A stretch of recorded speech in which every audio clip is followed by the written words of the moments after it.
29 साल बाद पाकिस्तान में आईसीसी टूर्नामेंट की वापसी हुई, कराची में मुकाबला खेला गया, लेकिन पाकिस्तानी फैंस के लिए सब कुछ खुशनुमा नहीं रहा क्योंकि 60 रनों से मिली है उन्हें हार।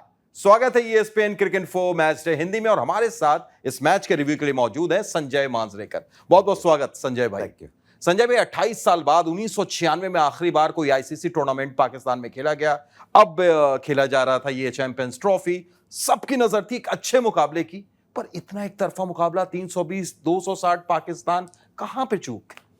देखिए, पिच जो सेकेंड हाफ में था, जो उम्मीद कर रही थी पाकिस्तान और मोहम्मद रिजवान जब टॉस जीत के उन्होंने फील्डिंग की कि चेस में थोड़ा ड्यू आ जाएगा, थोड़ी आसानी हो जाएगी, वैसे हुआ नहीं और बहुत ही काबिल एक न्यूजीलैंड टीम उनको मिली। और अंत में लगता है कि गलतियां हो गई ज़रूर पाकिस्तान से, लेकिन क्षमता भी एक चीज़ होती है कि कितनी एबिलिटी दोनों टीमों में है। और अब लगता है कि न्यूजीलैंड बहुत ही ज़्यादा स्ट्रॉन्ग टीम थी इवन पाकिस्तान में खेलते हुए। संजय भाई, बिल्कुल इस बात से हम एग्री करते हैं, लेकिन अगर आप चयन को भी देखें, आप ये देखें कि पाकिस्तान अपने घर में खेल रहा था, बट ऑब्वियस है कि पिच ज्यादा बेहतर वो समझते हैं, लेकिन उसके बावजूद सिर्फ एक स्पिनर, विशेषज्ञ स्पिनर अबरार अहमद के तौर पर पूरे स्क्वाड में 11 आप छोड़ दीजिए, स्क्वाड में सिर्फ अबरार अहमद है। और दूसरी तरफ आप न्यूजीलैंड की तरफ आए, फिलिप्स, ब्रेसवेल, मिचेल सैंटनर, यानी एक से बढ़कर एक स्पिनर उनके पास मौजूद। तो ये चूक क्या थोड़ी सी ऐसा लगता है कि टीम मैनेजमेंट की तरफ से पढ़ पाने में पिच में हो रही है? ये भी कारण हो सकते हैं, अनेक कारण हो सकते हैं जिसके वजह से टीम अच्छी नहीं खेलती है। और मैं भी थोड़ा सा हैरान हूं कि स्पिनर्स कम है। और अगर आप देखें इतिहास भी पाकिस्तान का ओवर द इयर्स, एक दो स्पिनर्स, लेग स्पिनर्स उनकी टीम में हमेशा रहे हैं। अबरार थोड़े फिंगर स्पिनर है, ऐसे प्रॉपर रिस्ट स्पिनर नहीं है, तो कहीं ना कहीं वो एक कमी दिखाई दी। शायद उन्होंने सोचा होगा कि हमारी जो स्ट्रेंथ है वो है fast bowling. Haris Rao fit हो गए, नसीम शाह है, शाहीन शाह अफरीदी है, तो उनको बैक किया जाए और बल्लेबाजों से जो भी खमियां हैं उनसे कॉम्पनसेट करे। तो वो रणनीति उनकी होगी कि स्पिन की तरफ ज्यादा उन्होंने जोर दिया नहीं, फास्ट बॉलिंग और बैटिंग।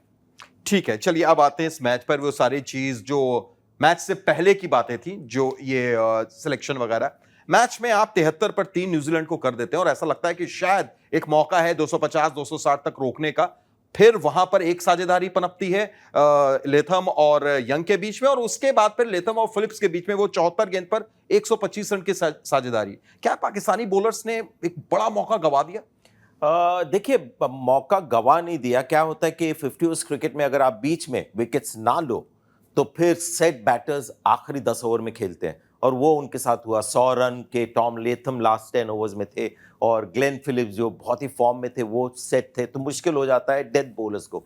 तो कहीं ना कहीं बीच में विकेट्स लेने की ज़रूरत है, और इसीलिए भारत कुलदीप यादव को खिलाता है, युजवेंद्र चहल पहले, और अभी हर्षित राणा उनके लिए विकेट्स ले रहे। तो पाकिस्तान को ढूंढना चाहिए वो बॉलर जो बीच में उनको विकेट्स दे ताकि रिकवरी ना हो। 2-3 विकेट अगर पहले में गिरे न्यू बॉल के साथ है, और कोई भी आउट ऑफ फॉर्म बल्लेबाज हो, इस तरह के बॉलिंग अटैक से रिकवरी होनी लाजमी है। और वो मुझे लगता है कि एक उनकी बड़ी कमजोरी है कि बीच के फेज में ओवरऑल अगर बॉलिंग अटैक आप देखें तो एक्स फैक्टर थोड़े से कम है। और शाहीन अफरीदी भी ऑफ कलर नजर आए, 65 रन, कोई विकेट नहीं। दूसरी तरफ हारिस रऊफ, जिनकी एक आदत है रन लीक करने की, आज भी कुछ वैसा ही दिखा। तो ये एक मेजर कंसर्न आने वाले मैचेस में पाकिस्तान के लिए। जी, अभी शाहीन शाह अफरीदी को हम 2-3 सालों से देखते आ रहे हैं। एशिया कप श्रीलंका में हमने पहली बार उनको करीब से देखा। कहीं ना कहीं जो इन दी एयर जो गति होती है उनकी और जो उनकी कला है वो वही है, लेकिन जो हवा में उनकी तेजी थी, जो ट्रैजेक्टरी होती थी, वो उसमें धार बिल्कुल कम हो गई, गति कम हो गई। इसके वजह से उनकी जो वेरिएशंस है और जो ट्रिक्स है वो थोड़ी आसान हो गई, क्योंकि उतनी स्पीड से वो नहीं आ रहे। नसीम शाह मेरे हिसाब से द बेस्ट बॉलर थे।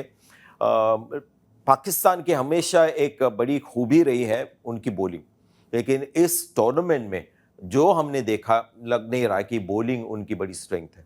बेशक, और उनकी बॉलिंग भले ही उतनी ज्यादा मजबूत नहीं दिखी, पर क्रेडिट हम नहीं ले सकते न्यूजीलैंड की तरफ से भी। जिस अंदाज में लेथम ने वो शतक जड़ा, जिस अंदाज में यंग ने शतक जड़ा, और फिर बाद में आकर आतिशी पारी ग्लेन फिलिप्स की पूरे तरीके से पाकिस्तान को बाहर कर दिया। जी, अब मेरे हिसाब से ये जो बैटिंग हुई पहले, जब टॉस हार के उन्होंने बैटिंग की, तो जो 50 ओवर्स क्रिकेट जो सब फॉर्मेट भूल गए हैं लोग, एक दूसरा जो न्यूजीलैंड ने याद कराया सबको, क्योंकि आजकल T20 का ज़माना है, बेसबॉल का ज़माना है, उन्होंने थोड़ा सा क्लासिकल स्टाइल में खेले और 330 रन बनाए। परफेक्ट टेम्पलेट जो होना चाहिए 50 ओवर्स क्रिकेट में, जहां पर ज्यादा कोलैप्सेस नहीं होंगे या ऐसा नहीं ऊपर नीचे नहीं चलेगा।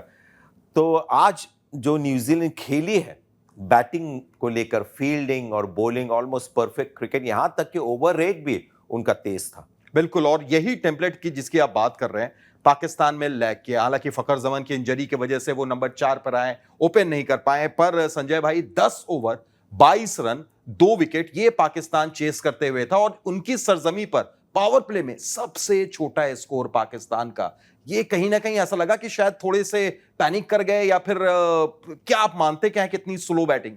देखिए, हमने देखा है T20 क्रिकेट में भी देखा है कि जब मोहम्मद रिजवान और बाबर आजम पहले जाते हैं तो कहीं ना कहीं उनको लगता है कि हम सीनियर प्लेयर हैं और हमको थोड़ा और खेलना चाहिए। उतना ट्रस्ट दिखाते नहीं जो बाकी के खिलाड़ी, और मैंने पहले भी ये बहुत बार कहा है, जब तक आप उनमें विश्वास नहीं दिखाते उनमें विश्वास नहीं आएगा।